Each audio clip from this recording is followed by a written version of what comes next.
Meta Ray-Ban display comes with a charging case that has its own rechargeable battery, allowing you to charge Meta Ray-Ban display on the go. To dock Meta Ray-Ban display into the charging case, close the arms and slide the glasses into the case so that the nose bridge makes contact with the charging case.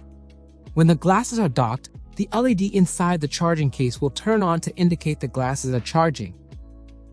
To remove Meta Ray-Ban display from the charging case, hold the case with one hand, then grasp the top and bottom of the glasses frame with your other hand and pull them straight out of the case. Do not remove Meta Ray-Ban display at an angle or by holding the arm, as this may cause damage over time.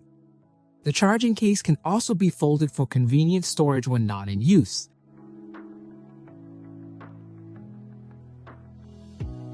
To charge the case, insert the USB-C cable into the port on the case and plug the other end into a power source.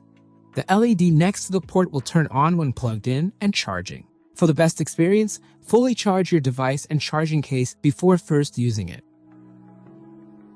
To charge Meta NeuroBand, attach the magnetic charger to the compute module underneath the band, then plug the USB-C end into a power source. The USB port on the Meta Ray-Ban display charging case charges only the case and does not charge external devices. For more videos and information about using Meta Ray-Ban display and Meta NeuroBand, visit the Getting Started Hub by scanning the QR code on the reference guide. You can also visit our Help Center to learn more or contact Meta Store support.